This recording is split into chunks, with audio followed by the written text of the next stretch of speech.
ওদের আগ্রহে বাংলাদেশে ফেরার অপেক্ষায় ছিল অরণ্য। একদিন দুপুরে এলিনা ঘুমিয়েছে বুঝে চুপি চুপি মায়ের পাশ থেকে উঠে বেরিয়ে যায় ঘর থেকে অরণ্য। এক ছুটে পৌঁছে গেল গ্রামের শেষ মাথা। বিশাল নীল জলরাশিতে কতক্ষণ খেললো ও, বন্ধু জুটিয়ে ফেললো কিছু। অবশ্য ওর এই বন্ধুরা অনেক ভালো। ওর গায়ের রং নিয়ে কটু কথাও শোনায়নি কোনো। আনন্দ উল্লাসে পরন্ত বিকেলের সময়টা কাটিয়ে ফিরে এলো লক্ষ্মী বাচ্চার মতন। যেন ও ঘুমিয়েছিল এমন ভান করে মায়ের পাশে শুয়ে পড়বে এখন। শ্যামলা মুখশ্রী আরও ঝলমলে হয় খেলার সাথীদের কথা ভেবে। বাড়ির সামনে আসতেই দেখলো একটা গাড়ি দ্রুত গতিতে স্টার্ট করে বেরিয়ে গেল। তবে একটা ঝলক নিজের জন্মদাতাকে ঠিকই দেখলো ও। বাবার সঙ্গে দেখা না হওয়ায় মনটা খারাপ হয় ওর। কতদিন পর বাবা এলো অথচ ওর সঙ্গে দেখা করলো না। ভেবে পা বাড়লো বাড়ির ভেতর। কেঁপে উঠে ছোট্ট শিশু সুলভ মন। আজ ওর পাছা লাল হওয়া থেকে কেউ আটকাতে পারবে না। ঘুম ভেঙে মা ওকে তো দেখেইনি। গুটি গুটি পায়ে ঘরে প্রবেশ করতেই দেখলো বিধ্বস্ত অবস্থা। ঘরের মেঝেতে কাচের টুকরো, ছোপ ছোপ রক্তের ধারা। চেঁচিয়ে মাকে ডাকতে থাকে অরণ্য। তখনই দেখলো অরণ্য ওর মায়ের ঝুলন্ত শরীরটা। কি ভয়াবহ চেহারা হয়ে আছে ওর মায়ের। ক্রিচ ক্রিচ পিছালা রাস্তায় অরণ্য কালো রঙের ল্যান্ড ক্রুজার তীব্র ঘর্ষণে থেমে গেল। বেশ কড়া ব্রেক চেপেছে ও। আবারও মার বিভৎস চেহারাটা ভেসে উঠেছে অরণ্যর মানুষপটে। এলিনা ডেনিজের ছিন্ন ভিন্ন ঝুলন্ত মরা দেহ, পুরনো দগদগে ক্ষতটা মাথা চাড়া দিয়ে উঠে ওর। গাড়ির ভেতরটা শীততাপ নিয়ন্ত্রিত হলেও নীল শার্টে বিন্দু বিন্দু ঘামের অস্তিত্ব মেলে। চোখে শিরা উপশিরা লাল বর্ণ ধারণ করেছে ততক্ষণে। স্টিয়ারিংয়ে রাখা হাত দিয়ে পিষে ফেলতে চায় যন্ত্রটা। গা এলিয়ে বসে জোরে জোরে শ্বাস ফেলতে থাকে অরণ্য। মনের অন্তরালে চলা অন্তদ্বন্দ্বের শেষ আজ দেখে ছাড়বেও। শিকারে খোঁজ শিকারে পরিণত হবে আজ। সুযোগ যখন এসেছে সেটা কাজ লাগানো শিকারের ধর্ম। কি যেন বলিস তুই আদনান মুদাসির? ছোট্ট কেউ? ওকে চল তো তোকে দেখাই তার নমুনা। গাড়ির ড্যাশবোর্ডের গোপন কম্পার্টমেন্ট থেকে বের করে নিজের দ্য সিক্স শুয়ার P226 চকচকে রিভলভারটা দিকে হিংস্র চোখে চেয়ে থাকে অরণ্য। গাড়িটাকে রিভার্স গিয়ারে দিয়ে অ্যাক্সেলেটারে চাপ বাড়াইছে। হেডলাইট কিংবা ব্যাকলাইট সব অফ করে দেয় অরণ্য। শক্ত চোয়ালে দত পিষে এগিয়ে গেল শ্রীয় লক্ষ্যে। চারপাশের বাতাস কেটে মুহূর্তেই নিজের বক্ষ স্থান নেয়া প্রাণ পাখিটাকে একটা গাঢ় চুমু দিতে আকুপাকু করে আদনান। তন্মধ্যে শুনল প্রাণের কোমল মিনমিনি স্বর। আদনান, আমি আবার কিডন্যাপ হয়ে গিয়েছিলাম। অস্ফুট স্বর প্রাণের। তখনও লেপ্টে রইল ওর বুকে। প্রেমিক পুরুষের হৃদস্পন্দন শুনতে থাকে চুপটি করে। I know. কিভাবে জানলে? বুক থেকে মাথা তুলে আদনানের দিকে সৌর চোখে তাকায় প্রাণ। একটা চুমু খেতে দাও তাহলে বলবো।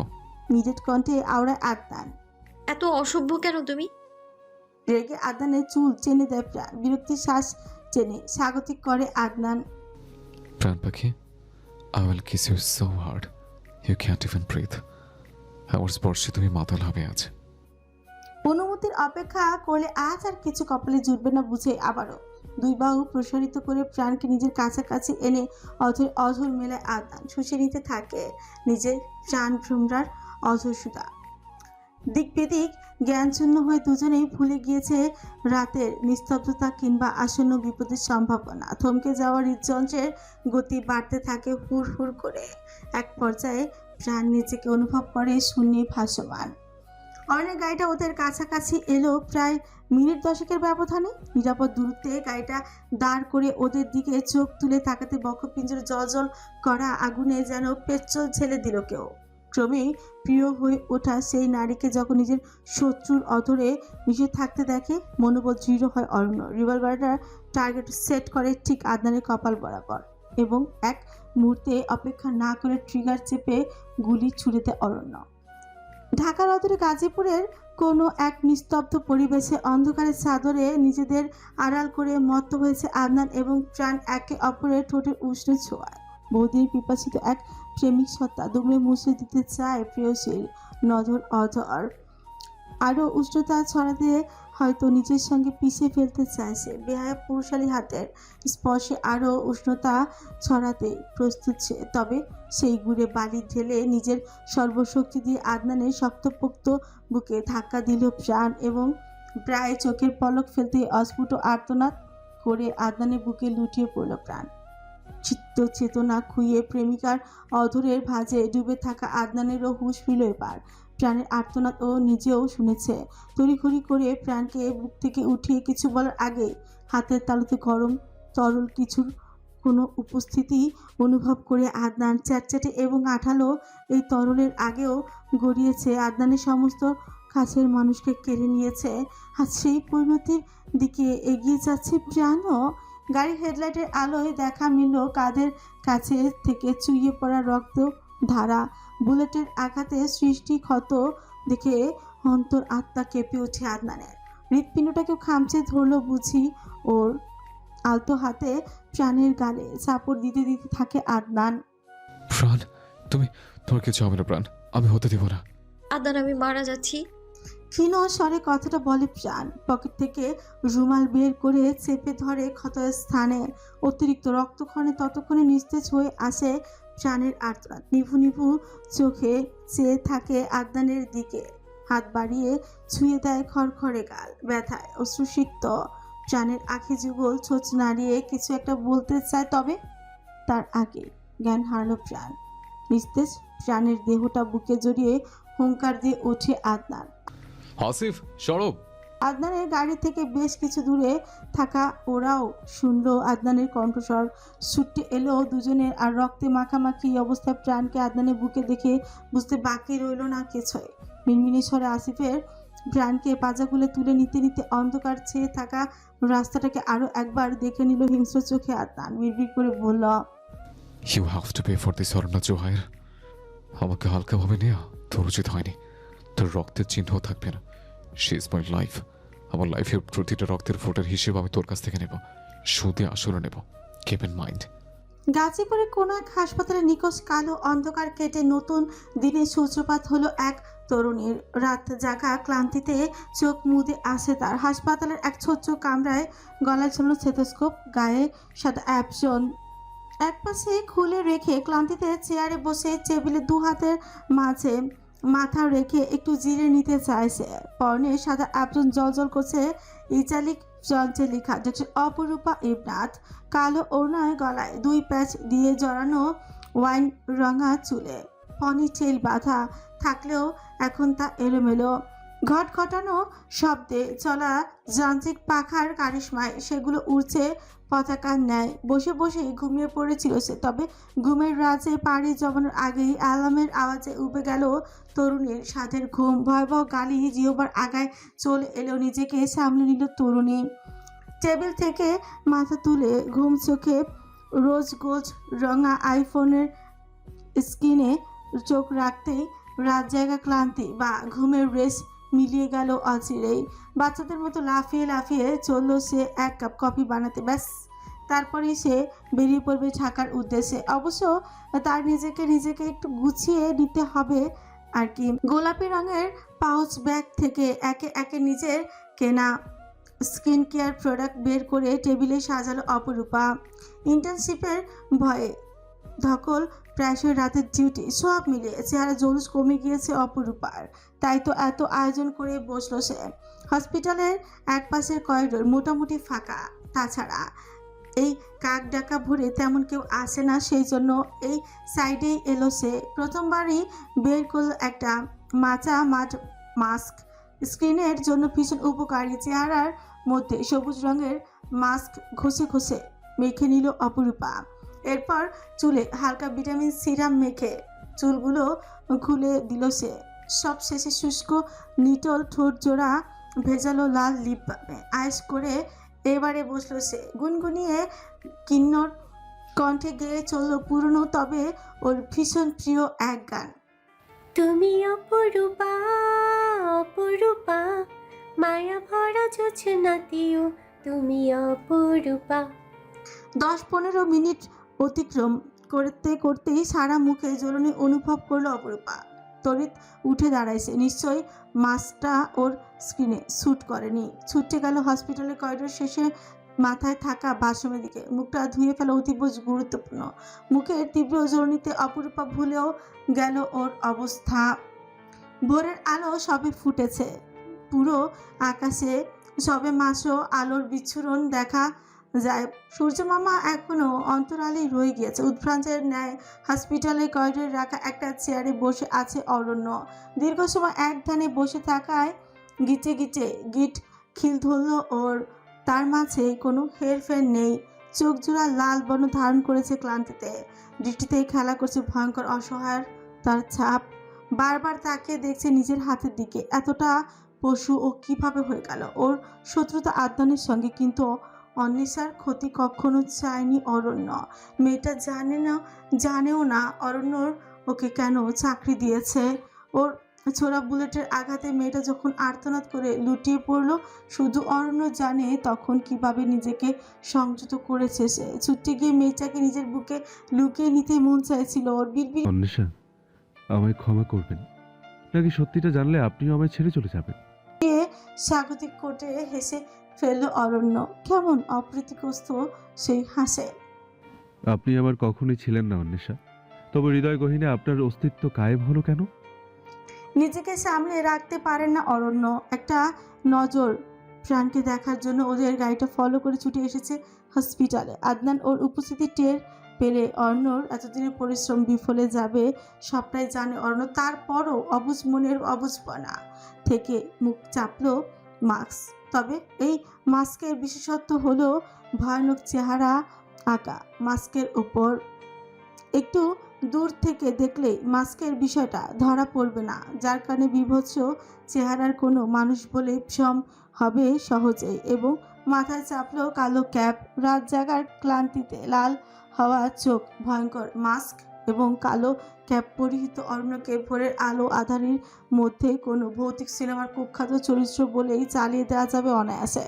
বড় বড় কদম ফেলে এগুলো হসপিটালের অন্য পাশে অরণ্যর কারণে আঘাতপ্রাপ্ত এক তরুণীর নিমিত্তে। গোটা মুখে ছড়িয়ে পড়া তীব্র জ্বলনি নিয়ে করিডোর ধরে দৌড়ে এসে একটা বাঘ ঘুরতেই অপরূপা শক্তপোক্ত কিছুর সঙ্গে একটা ধাক্কা লেগে 2-3 হাত ছিটকেই পড়লো মেঝেতে। কোমরে তো ব্যথা পেয়েছেই, সেই সাথে পায়েও যে কি পরিমাণ ব্যথা পেয়েছে! নিশ্চয়ই সব লিগামেন্ট ছিঁড়ে গিয়েছে ওর। ব্যথায় কুকাতে থাকা অপরূপা চেঁচিয়ে ওঠে। কোন হারামজাদারে চোখ দুটো কি বাসে আলমারিতে তালাবদ্ধ করে রেখে বাইরে এসেছিস?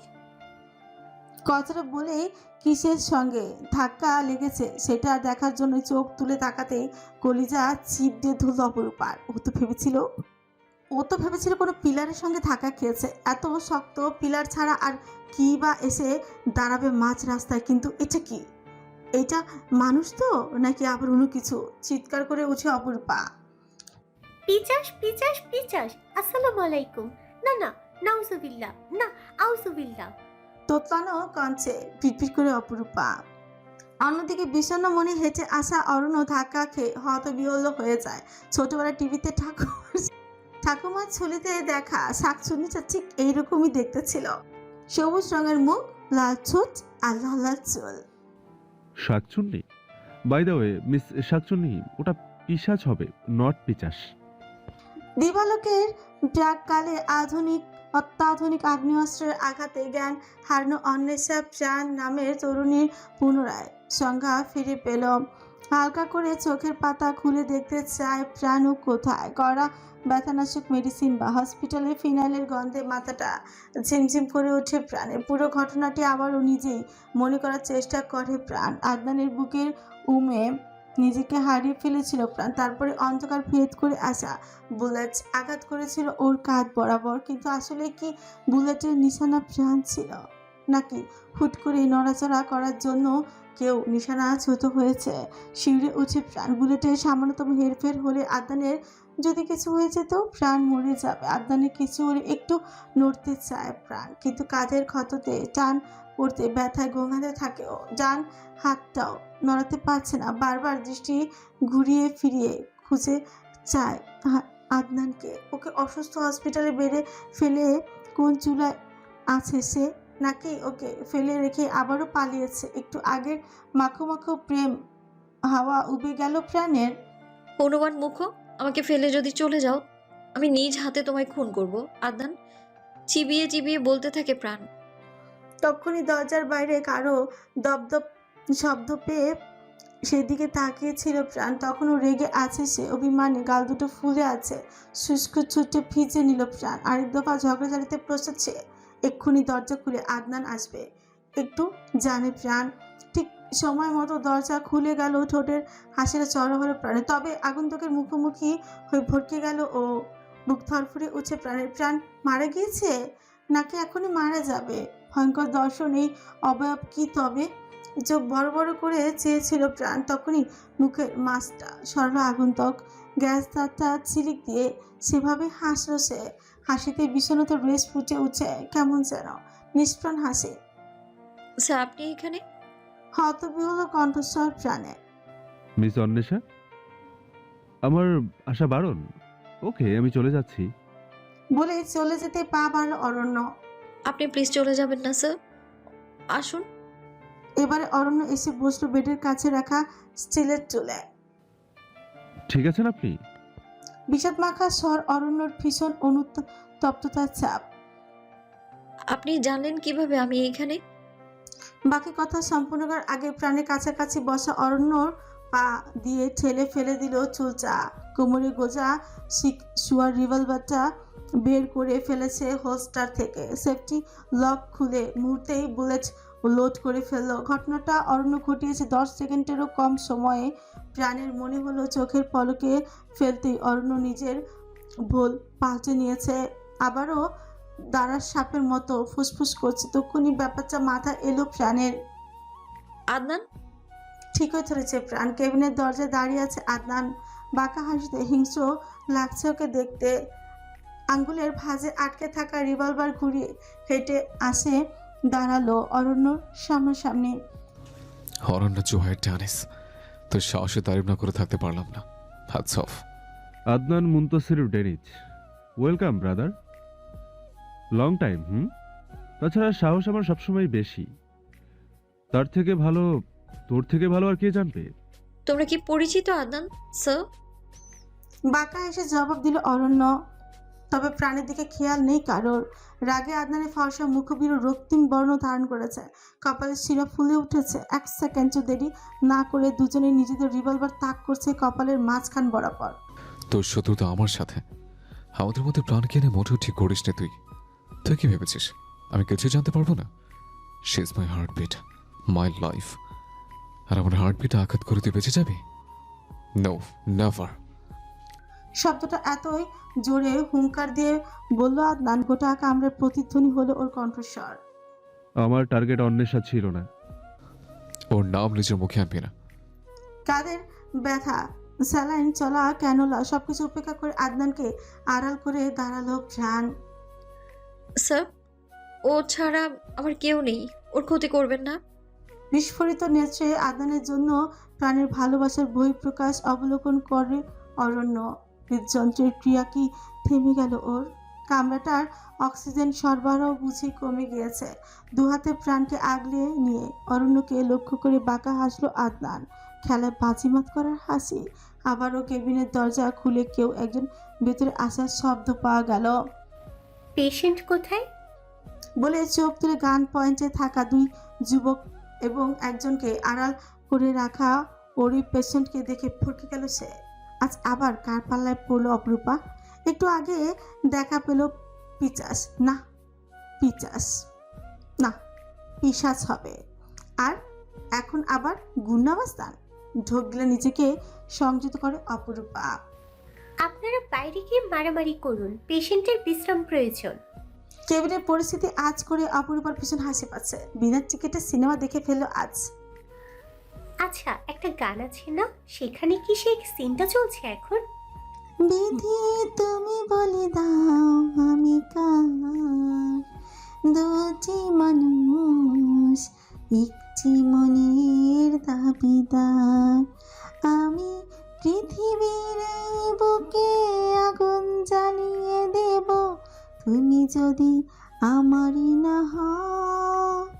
তুমি বিশ্বাসঘাতকতা করো না প্রিয়া, আমি ছাড়া তুমি কারণ, বিধি তুমি বলে দাও আমি কার, দুটি মানুষ একটি মনের দাবিদার। মাথার মধ্যে ননস্টপ গানটা বেজে চলেছে অপরূপার। আচ্ছা ফাঁসাদে পড়ে গেল তো ও। গুমন পাতাবন বশিষ্ঠ এক সরু কামরায় উল্টে ঝুলিয়ে রাখা এক যুবককে। কামরাটি দৈর্ঘ্য প্রস্থ আনুমানিক 3 ফিটেরও কম। ট্রাক জাতীয় কোনো বড় যানের চাকার সঙ্গে বেঁধে উল্টো ঝুলে রাখা হয়েছে তাকে।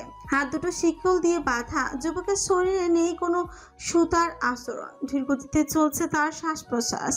আঘাতের পর আঘাতে শরীরে মাংস থেতলে গিয়েছে রক্তাক্ত পায়ের পাতা অবধি। অথচ যুবকের ছোচের কোণে তখন পূর্ণ রহস্যময় হাসিতে, যেন সে জানে তার শেষ হওয়ার কথা এভাবেই ছিল।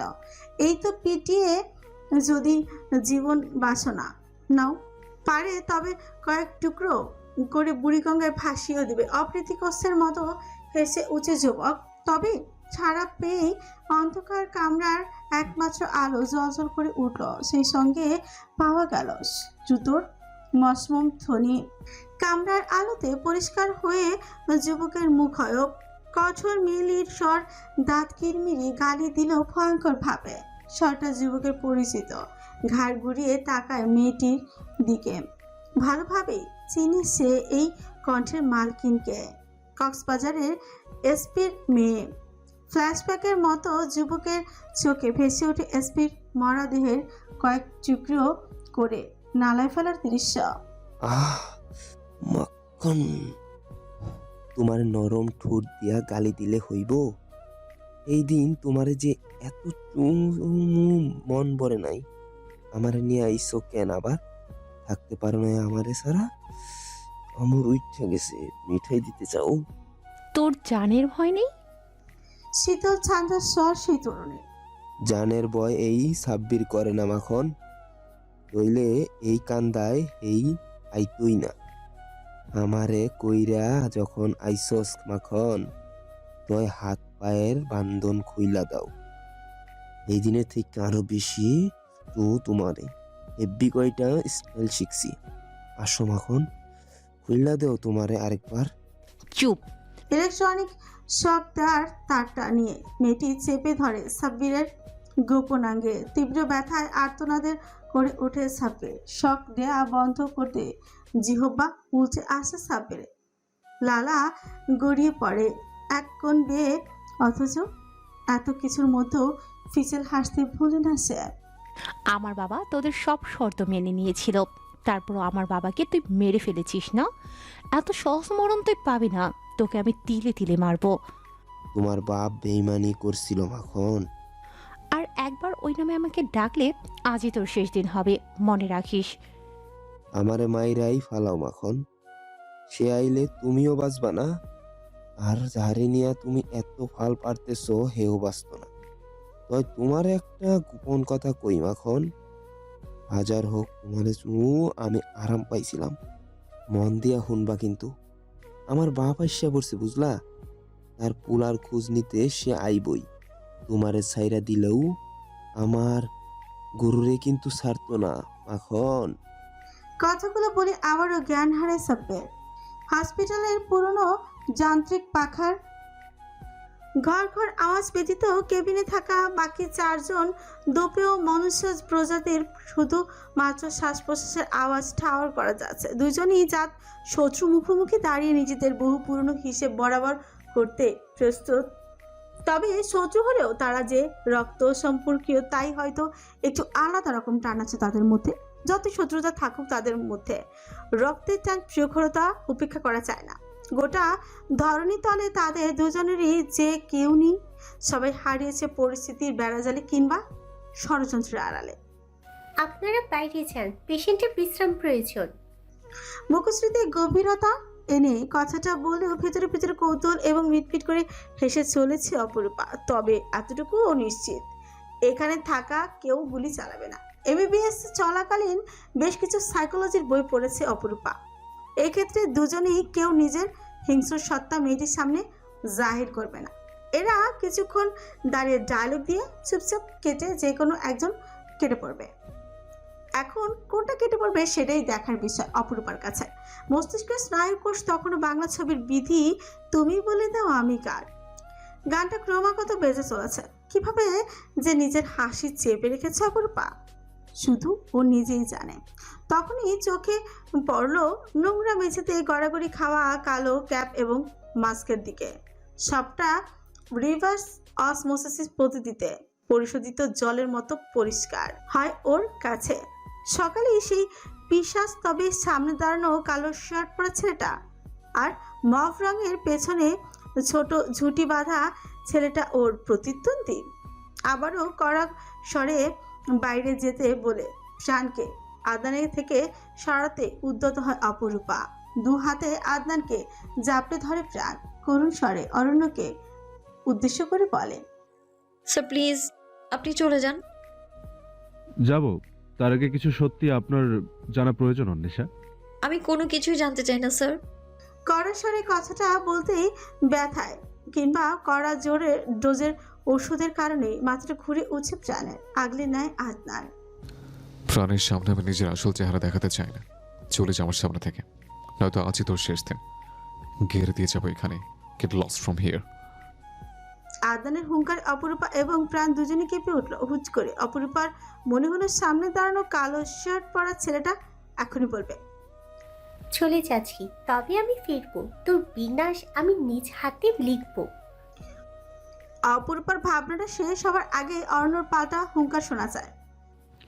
চলে যাচ্ছি, তবে আমি ফিরবো। তোর বিনাশ আমি নিজ হাতে লিখবো। আদনান মুনতাসির ডেনিজ। ঠিক করে হেসে পেল অপরূপা। কেউ খেয়ালও করলো না। অরণ্য ঠিকই খেয়াল করলো ওর কথা শুনে হসপিটালের ডক্টর হেসে ফেলেছে। কিছু সময়ের জন্য ভরকে গেল অরণ্য। এই ডক্টর পাগল নাকি ও? ডক্টর অপরূপা ইবনাথ 25 বছর বয়সী অসম্ভব মায়াবী চেহারা সেই তরুণী আজই গাজীপুরের গ্রাম্য এলাকার ইন্টার্নশিপের শেষ দিন। আজীবন মনে গেঁথে থাকার মতো ঘটনার সাক্ষী হলো আজ। অবশ্য বাংলা ছবির বাস্তব দর্শন কজনের ভাগ্যে বা চোটে। সেদিক থেকে ভাবতে গেলে অপরূপার রাজকপাল। স্টিলের বেজে বুলেটের আঘাত দিয়ে মেয়েটিকে ভালোভাবে পর্যবেক্ষণ করতে থাকে ও। বলতে হয় মেয়েটি অসম্ভব রূপবতী। অতিরিক্ত রক্তক্ষরণে ফ্যাকাশে হওয়া চেহারা, কালি ঢেলে থাকা চোখের নিচ কিংবা উস্কো খুস্কো চুল, কোনো কিছুতেই ভাটা পড়েনি তার সৌন্দর্য। ছেলে দুটোর চয়েস আছে বলতে হবে। অভ্যস্ততার সহিত কাঁধের 9mm বুলেটের ক্ষত পরিষ্কার করছিল অপরূপা। সাহায্যকারী হিসেবে দুজন নার্স রয়েছে ওর পাশে দাঁড়ানো। মভ রঙে টি শার্ট পরা বিদেশি ছেলেটা কিছুটা দূরে ব্যথাত নয়নে চেয়ে আছে। দেখে বোঝা যাচ্ছে প্রেমিকার ব্যথায় সে জর্জরিত। ড্রেসিং শেষ করে কেবিনের বাইরে আসতে আদনানও এলো অপরূপার পিছু পিছু।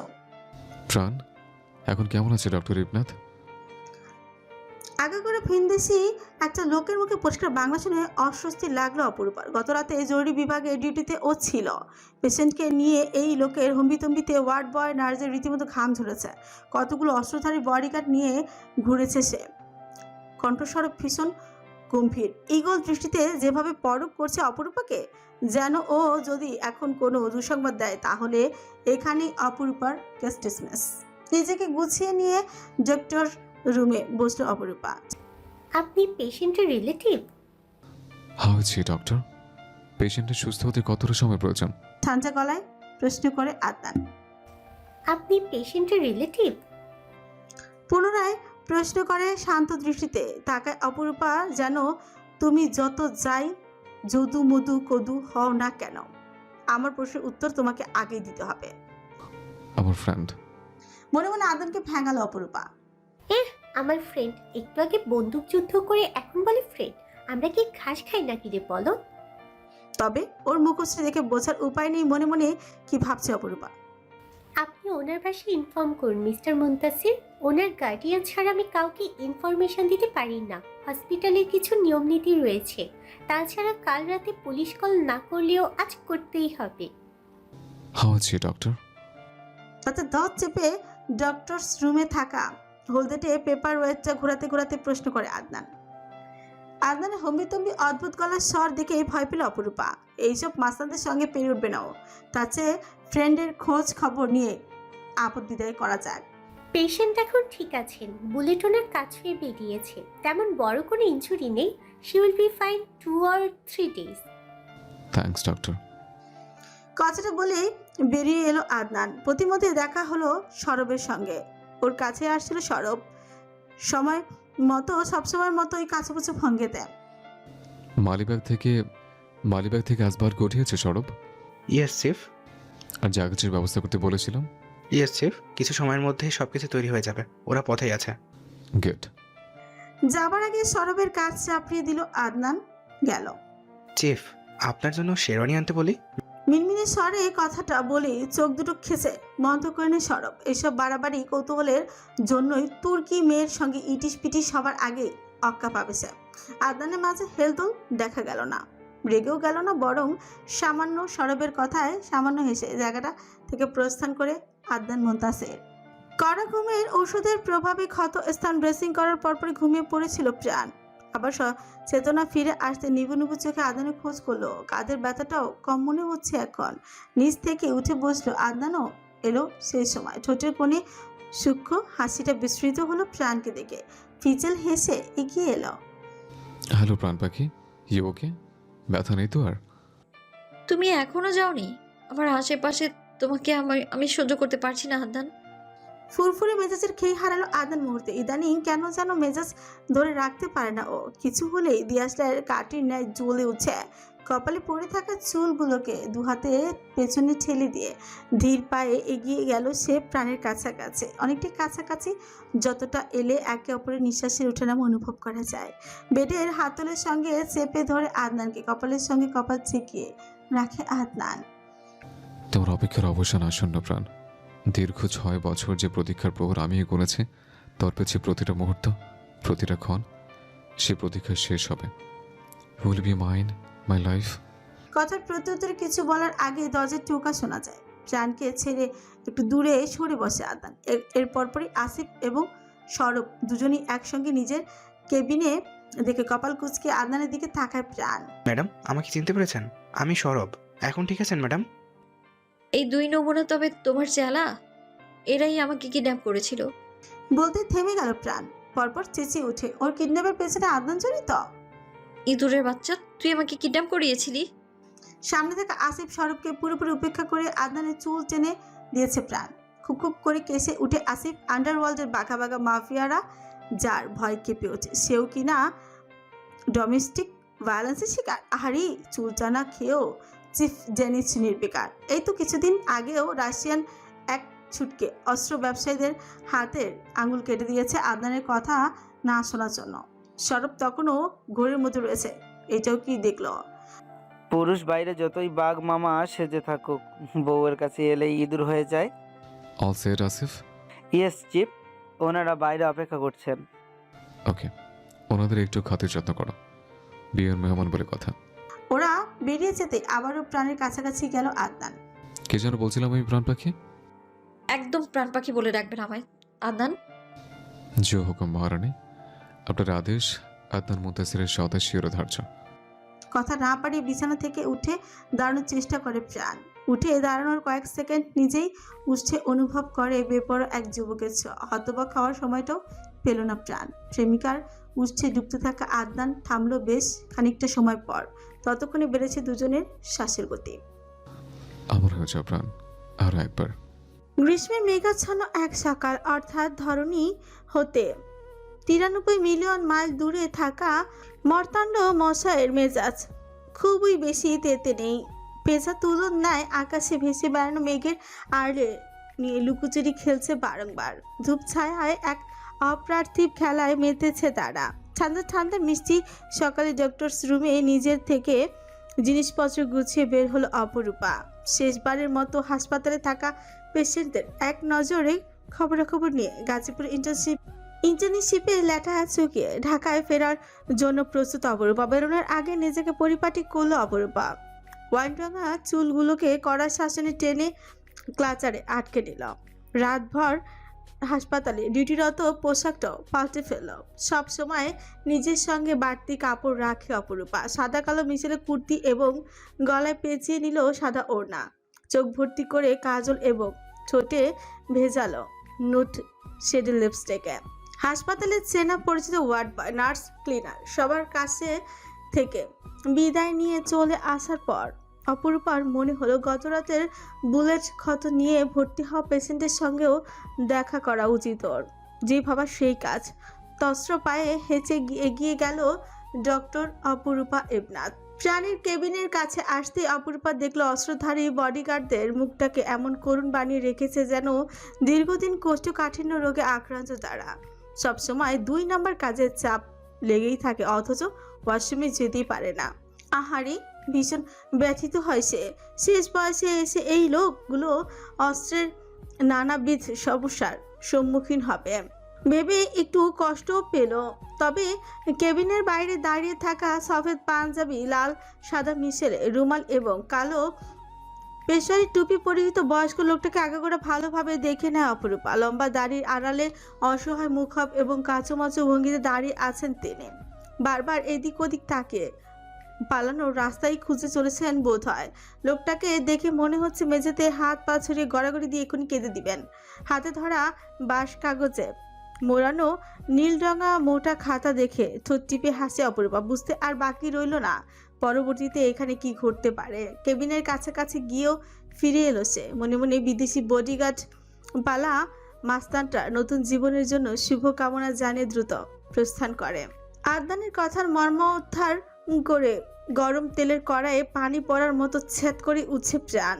কাঁধের ক্ষতর তীব্র যন্ত্রণা নজর আন্দাজ করে 2 হাতে ধাক্কা দেয় আদনানের বুক বরাবর। যদিও নিয়মিত শরীরচর্চা পেঁচানো বুকের দৃঢ় পেশিতে তেমন কোনো তফাৎ অনুভব হলো না আদনানের। তবে অসুস্থ প্রেয়সীকে সামান্যতম কষ্ট দিতে নাড়াচ্ছে, তাই তো পিছিয়ে গেল খানিকটা এবং কুটিল বাঁকা চোখে চেয়ে থাকলো নির্নিমেষ। দীর্ঘ বিচ্ছেদ যন্ত্রণার দহনে আস্তরণে ঢাকা পড়েছে আকাশ স্পর্শী প্রাণের ভালোবাসার আবেগ। মন খারাপ করা মেঘেরা মন আকাশে ঘনীভূত হয়ে রূপান্তরিত হয়েছে ঘূর্ণিঝড়ে। লণ্ডভণ্ড হয়ে গুড়িয়ে গেছে ভালোবাসার রঙিন স্বপ্নেরা। 6 বছর আগের এক বৃষ্টিমুখ সন্ত্রাসী হারিয়েছিল আচমকায়। অল্প বয়সী আবেগে বেঁচে থাকা প্রাণ কিছু আবেগঘন মুহূর্ত মিষ্টি মুহূর্তে আচ্ছন্ন হয়ে খোয়াতেই বসেছিল নারীর পবিত্র সত্তা। তারপর থেকে লাপাত্তা সেই পুরুষ। ফিরে এসেছে প্রায় 6 বছর পর। সম্পূর্ণ ভিন্ন রূপে আত্মপ্রকাশ করেছে প্রাণের সম্মুখে। আবারও নিশ্চয়ই প্রাণের দুনিয়া এলোমেলো করে দিতে হাজির হয়েছে সে। নিজের অনুভূতির জোয়ারে ভেসে আদনানের মিষ্টি কথায় আর ফাঁসবে না প্রাণ। হাসপাতালের মলিন নীল পোশাকে এলোমেলো চুলে বিনুনি গাঁথা প্রাণের অসুস্থতার ছাপ চেহারায় সুস্পষ্ট। প্রেমিকের আগ্রাসী উষ্ঠের ছোঁয়া শুষ্ক ঠোঁট সিক্ত হয়ে রক্তিম বর্ণ ধারণ করেছে। নিজের অবস্থা, আদনানের অধরের আগ্রাসনে সব মিলিয়ে খ্যাপা বাঘের মতো গর্জে উঠছে প্রাণ। তবে কণ্ঠে তেজের যথেষ্ট অভাব রয়েছে। বিগত কয়েক ঘন্টার অনাহার রক্তপাত শুষে নিয়েছে শরীরের কার্যক্ষমতা। আমি তোমাকে আগেও বলেছি আদনান, আমার কাছাকাছি আসার বিন্দুমাত্র প্রচেষ্টা করবে না। যখন তখন একটা মেয়েকে হেনস্থা করতে একটু লজ্জা বোধ হয় না তোমার? প্রাণের ধাক্কাতে বিন্দুমাত্র হক চকায়নি আদনান। যেন ও জানতই প্রাণের রিয়াকশন কিছুটা এরকমই হবে। ঠোঁটের কোণে বাঁকা হাসি ফুটে উঠে মিলিয়ে গেল জল দিয়েই। প্রাণের আপাতমস্তক কুটিল দৃষ্টিতে পরখ করতে থাকে, যেন পড়ে নিতে চায় খ্যাপা বাঘিনী বশ করার মন্ত্র।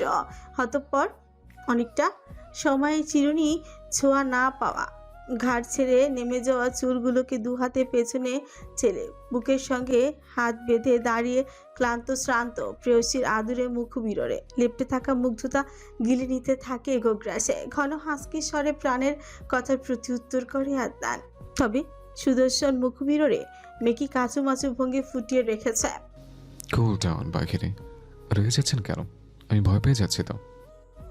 একদম নাটক করবে না আদনান। দাঁতে দাঁত চেপে কথাটা বলে প্রাণ। 2 চোখ খিচে দিয়ে তৎক্ষণাৎই শুরু হয়েছে অশ্রুবর্ষণ। এগিয়ে এসে আদনান। মফ রঙের টি শার্টে ছোপ ছোপ রক্ত শুকিয়ে কালচে হয়ে গেছে। মুছে দেয় প্রেয়সীর পেলব গালে মুক্ত দানার মতো ঝরে পড়া অশ্রুবিন্দু। প্রাণ পাখি, তোর চোখের অশ্রুতে আমি ঘায়েল হয়ে যাই, না চাইতেও ফিরে আসে, নিজেকে আটকে রাখতে পারি না। এখানে প্রচণ্ড ব্যথা হয়, বিষাক্ত কাটার ন্যায় বেঁধে তোমার অশ্রু ঠিক এখানে। প্রাণের হাত টেনে আদনানের বুকের বাম পাশটায় হৃদযন্ত্র বরাবর রেখে কথাগুলো বলতে থাকে আদনান। তবে আমাকে ছেড়ে গিয়েছিলে কেন? তুমি তো জানতে আমি তোমায় কতটা ভালোবাসতাম। হুট করে হাওয়ায় মিলিয়ে যাওয়ার সময় তোমার একবারও খেয়াল হয়নি তোমাকে ছাড়া প্রাণ জীবিত অবস্থায় মারা যাবে? জানতে না তুমি? তাছাড়া তুমি কে আদনান? তোমার পরিচয় সম্পর্কে আমি কিছুই জানি না। এত এত বডিগার্ড কেন তোমার আশেপাশে? এক নাগারে এতগুলো কথা বলে থামলো প্রাণ। সময় হলে সব কিছু জানবে প্রাণ। আমি তোমাকে ছেড়ে যেতে চাইনি কখনো, বাট আই ওয়াজ হেল্পলেস।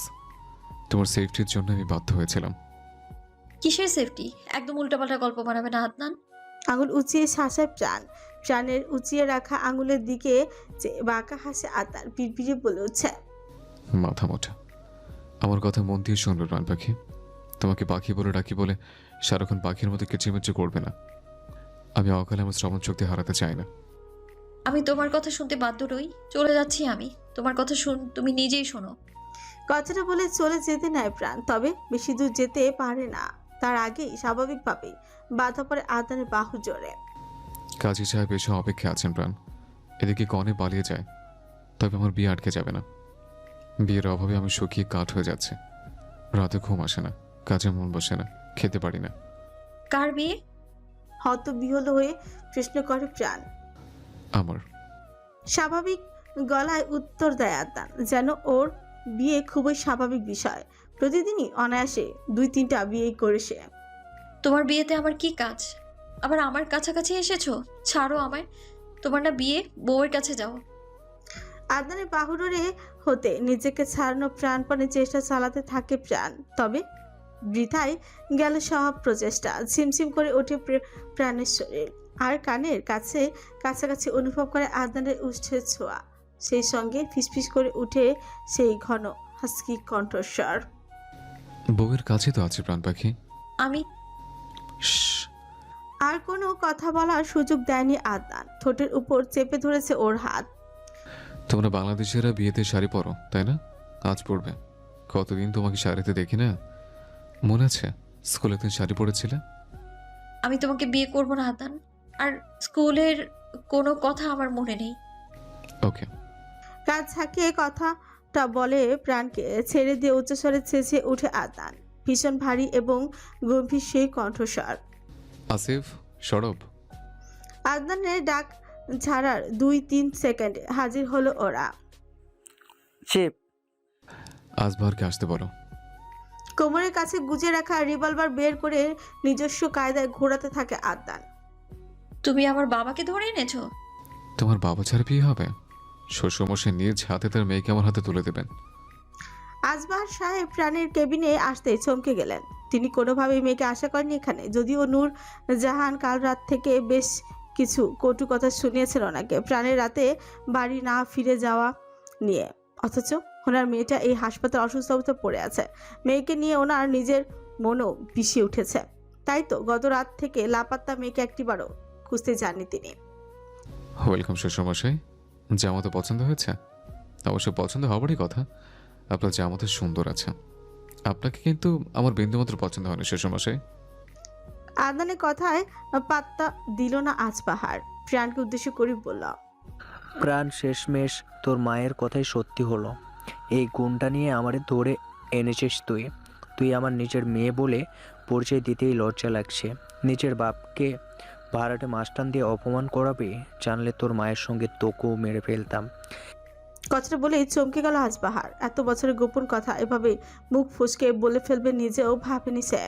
বাবার মুখে ওর মায়ের কথা শুনে চমকে গেল প্রাণ। অশ্রুসিক্ত চোখে তাকালো আদনানের দিকে, তবে আদনানের মুখ দেখে বোঝা যাচ্ছে সে আগে জানতো সত্যটা।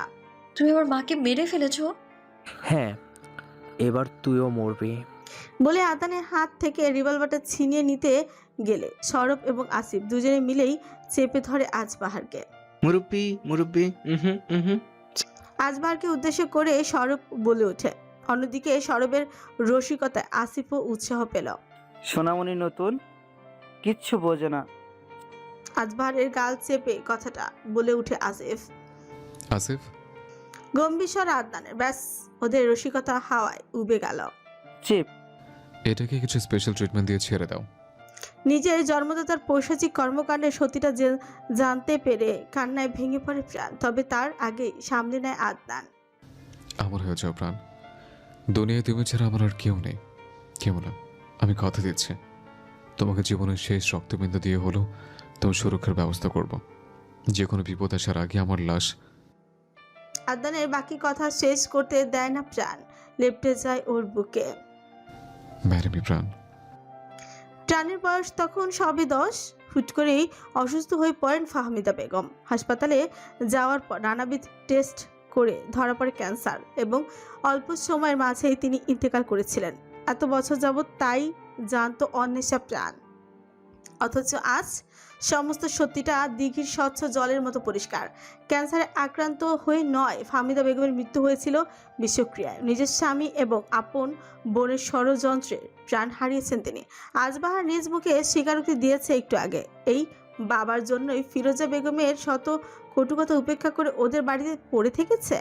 চাকরি পাবার পর ও ছেড়ে যায়নি। দুনিয়াতে এক বাবাই তো ছিল ওর আপনজন, সেও কিনা ওর মায়ের খুনি। ঠোঁট ভেঙে কাঁদতে থাকে প্রাণ। কাঁধের ক্ষতে টান পড়লে সেদিকে ভ্রুক্ষেপ ফেন। প্রেয়সীকে নিজের বুকে নিয়ে সান্ত্বনা দেয় আদনান।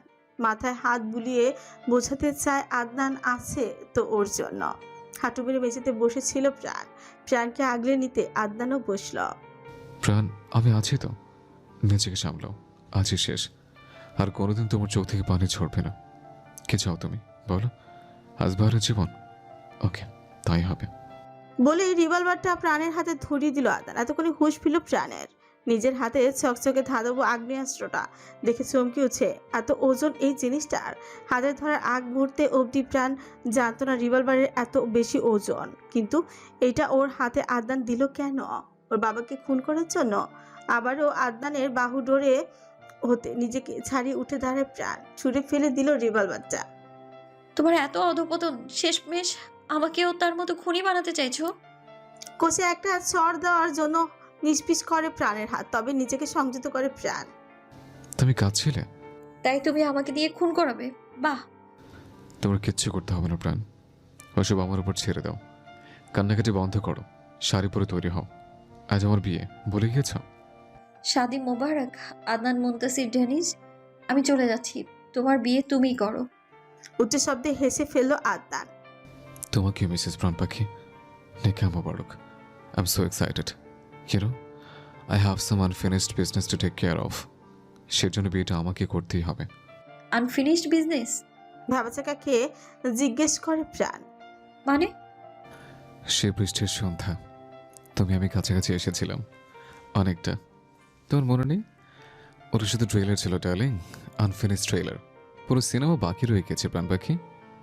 আমি তোমাকে বিয়ে করব না। আর কতবার বলবো, বাংলা বোঝো না, ইংরেজিতে বলবো? দাঁতে দত চেপে আদনানকে শাসে প্রাণ। ওকে, তাহলে আজ বরকে মেরে ফেলে ওর প্রাপ্য শাস্তিটা বুঝিয়ে দিই। ছাঞ্জা গলায় কথাটা বলে কুটিল বাঁকা হাসলো আদনান, যেন তীর একদম জায়গা মতো ছুঁড়েছে। সরব। কেবিনের বাইরে ছিল ও। দৌড়ে এলো ছেলেটা। চিফ, এতটুকু এসেই হাঁপাতে হাঁপাতে সরব বলল, আজবার কোথায়? আসিফকে বলো আজবারকে জমের বাড়ির ঠিকানা চিনিয়ে দিতে। জি চিফ, আমি এক্ষুনি যাচ্ছি। আদনানের কথায় হত বুদ্ধিকর হয়ে তাকায় প্রাণ। তবে আদনান দৃঢ় প্রতিজ্ঞ, প্রাণের বাবা আজ মরবেই। ওই নমুনা। চেঁচিয়ে উঠছে প্রাণ। ছুট লাগিয়ে আবারও থেমে যাওয়ার কারণে থাপ্পাস করে পড়ে গেল সরব। ম্যাডাম, আমাকে ডেকেছেন? জলদি উঠে দাঁড়ায় সরব। আহা, নিজের জন্য বড় আফসোস হয় সরবের।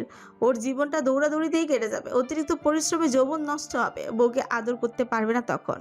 ওর বউটা ভেগে না যায় আবার। মুখটা এতটুকু হয়ে যায় সরবের নিজের দুর্দশার কথা ভেবে। কাউকে কিছু বলতে হবে না, আমার চোখের সামনে থেকে যা এখন। সরব, ম্যাডামের শপিং এনেছো? ওই নমুনা বিদায় হয় এখনই।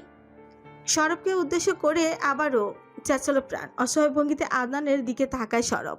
কি করবে ও এখন? ইশারায় সরবকে চলে যেতে বলে আদনান। সরব চলে যেতেই আদনানের কাছাকাছি এলো প্রাণ। আমি শাড়িটারি কিচ্ছু পরতে পারবো না। বিয়ে করতে চাইলে এভাবেই করবে, নয়তো আমি বিয়ে করব না। এই হাসপাতালে বসে কি বিয়ে? হতবিহ্বল হয়ে যায় আদনান। এই কেমন বিয়ে জুটলো ওর কপালে? অস্ত্রধারী বেশ কয়েকজন বডিগার্ড ঘিরে দাঁড়িয়ে আছে কাজী আফতাব উদ্দিনকে। একজন মাথার পেছনে ঠেকিয়ে রেখেছে রাইফেল। অসহায় কাজী লোকটা মুখ তুলে দেখে নিল নিজের অবস্থা। জীবনে এরকম বিয়ে তিনি কখনোই দেননি। ছেলেটা সম্ভবত বিদেশি, কিন্তু কথা বলছে পরিষ্কার বাংলায়। বাঙালির গায়ের ত্বক এত উজ্জ্বল হয় না। চশমাটা নাকের ডগা থেকে তোলার বাহানায় পরখ করে নেন তিনি। এতগুলো সান্টা পান্টা পালা বিদেশি লোক নিশ্চয়ই অনেক ক্ষমতাধর। বড়সড় ঠোক গিললেন কাজী সাহেব। রেজিস্টার খাতায় লেখা বরের পরিচয়পত্র তিনি খুঁটিয়ে খুঁটিয়ে দেখলেন। যা সন্দেহ করেছিলেন তা অবশ্য হলো না। এই তো বাঙালি। আর কোণের মধ্যেও তেমন কোনো খুশি তিনি দেখছেন না। একটা লাল ওড়না মাথায় জড়িয়ে চুপ করে বসে আছে সে। সম্ভবত মেয়েটা আহত হয়েছে, যেন বিয়ে নিয়ে তার কোনো মাথা ব্যথা নেই। আবার ছেলেটার পরনে রক্ত লেগে আছে জামা কাপড়। অত শত চিন্তায় গেলেন না তিনি। আফতাবউদ্দিন 19-20 হলেই বিয়ে পড়ানো বাদ দিয়ে ওনারই জানাজা পড়া লাগবে, তার চেয়ে বিয়ে পড়িয়ে কেটে পড়া ভালো। বিয়ে পড়ানোর কার্যক্রম শুরুর পর তিনি খেয়াল করলেন খুশিতে ছেলেটার চেহারা চকচক করছে, আলাদা রকম ধুতি ছড়াচ্ছে, চোখের কোণে বুঝি জল আছে। আঙুলের ভাঁজে শক্ত করে চেপে রেখেছে মেয়েটার 5টা আঙুল। শুরু করুন। গম্ভীর স্বরে কাজীকে আদেশ করতে তার কলিজা শুকিয়ে গেল। আশেপাশে সব দেখা বাদ দিয়ে তিনি শুরু করলেন বিয়ে পড়ানোর কার্যক্রম। এক নাগারে অনেক কিছু বলে থামলেন কাজী সাহেব। প্রাণকে জিজ্ঞেস করলেন তিনি, আপনি রাজি আম্মাজান? তবে বলুন আলহামদুলিল্লাহ কবুল। আলহামদুলিল্লাহ কবুল। নিষ্প্রাণ গলায় উত্তর দিল প্রাণ।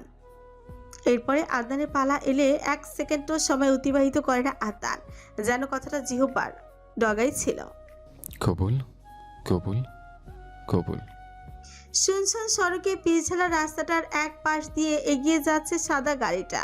প্রকৃতির মুক্ত বাতাস আস্বাদন করতেই কালো গ্লাসটা নামিয়ে দেয় অপরূপা। মনোযোগী হয় মোবাইলের স্ক্রিনে। ফের ঢাকা ফিরে কত শত ব্যস্ততা ওর। এত বছর পর ফুপুর সঙ্গে দেখা হবে অপরূপার ভেবে আনন্দিত হচ্ছে বারবার। গাড়ি চালক মানিক ভাই আরও একটু তাড়া দিল অপরূপা। রাস্তাঘাট তো ফাঁকাই আছে, একটানে চলে গেলেই তো হয়। তবে হয়তো অন্য কারো সহ্য হলো না অপরূপা জলদি ঢাকায় ফেরাটাকে। কড়া ব্রেক চেপে থেমে গেল ওর গাড়িটা। গাড়ি চালককে আসনে থাকা মানিক সিটবেল্ট থাকায় বড়সড় দুর্ঘটনা হতে সম্মুখীন হয়নি। কিন্তু অপরূপা কপালে ভারী খেলো সজরে। তীক্ষ্ণ ব্যথায় মৃদু আর্তনাদও করে ও। রেগেও গেল প্রচণ্ডভাবে। সামনে দাঁড়ানো কালো রঙের ল্যান্ড ক্রুজারটা থেকে অসহায় মুখভঙ্গিতে অরণ্যকে বসে থাকতে দেখে আশ্চর্যজনিত হয় অপরূপা। রেগে যেতে নিয়েও হেসে ফেল ছোট চেপে। নিশ্চয়ই এই রোমিও পিশাচ পেশেন্টের খোঁজ নিতে এসেছে। বেরিয়েও এলো তাড়াতাড়ি তড়িঘড়ি করে গাড়ি থেকে। ওর পরনে এখনো সকালের কালো সাদা মিশেলের কুর্তি। চুলগুলোকে সুন্দর করে বেঁধে রেখেছে। তার সাজগোজ করতে অপরূপা সদা প্রস্তুত। পায়ে পায়ে হেঁচে এসে চক্কা দিল অরণ্যের গাড়ির ড্রাইভিং সিটের কাছে। অরণ্য বেরিয়ে এলো গাড়ি থেকে। ভালোভাবে পরখ করে ছেলেটাকে অপরূপা। তার গাছের মতো লম্বা একটা ছেলে, এলোমেলো মাথা ভর্তি চুল। অবশ্য একে ছেলে বলা ঠিক হবে না, পুরুষ লোক বলাই ভালো। বয়স হয়তো 30-এর কোঠা পেরিয়েছে। এই বয়সী ছেলেদের ভীষণ পুরুষালী একটা ছটা ঠিকরে বেরোয়। মৃদু মেন্স পারফিউমের ঘ্রাণও পাচ্ছে অপরূপা। সামান্য গলা খাকারি দিয়ে কথা শুরু করার আগেই গম গম করে উঠে অরণ্যর ঘন হাস্কি স্বর। মুখের কথাটা গিলে নিল অপরূপা। ডক্টর অপরূপা ইবনাথ, সেশন 21-22, ডিএমসি, রেজিস্টার নং।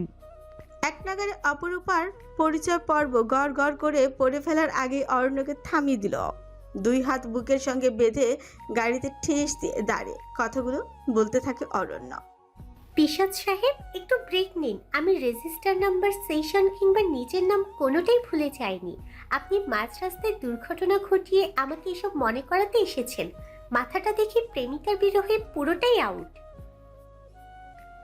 অন্বেষা এখন কেমন আছে ডক্টর? বিষাদময় কণ্ঠে অরণ্য আওড়ায়। চেহারাটাও মলিন লাগছে ভীষণ। অন্বেষাকে ঠোঁট চেপে নিজের হাসি সংবরণ করে প্রশ্নটা করে ফেল অপরূপা। কেন যেন অরণ্যকে দেখলেই ওর রসিকতা করতে ইচ্ছে হয়। আর অপরূপা?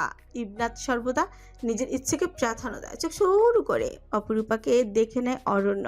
মুহূর্তেই গাড়ির ড্যাশবোর্ড থেকে রিভলভারটা বের করে এনে হাতে নিয়ে রক্তচক্ষু দেখালো। ও এখন মজা করার মতো পরিস্থিতিতে নেই। অরণ্যের রক্তচক্ষু সম্পূর্ণ উপেক্ষা করে লম্বা একটা হাই তুলল অপরূপা। মিচিমিচি হেসে প্রতিউত্তর করল। Very bad mister Romeo. একজন ভবিষ্যৎ সার্জনের দিকে রিভলভার তুলে আপনি দেশের ক্ষতি করছেন। আপনি দেশদ্রোহী। অন্বেষা কেমন আছে ডক্টর? ইজ শি ওকে? গম্ভীর স্বরে হুমকি দেয় অরণ্য।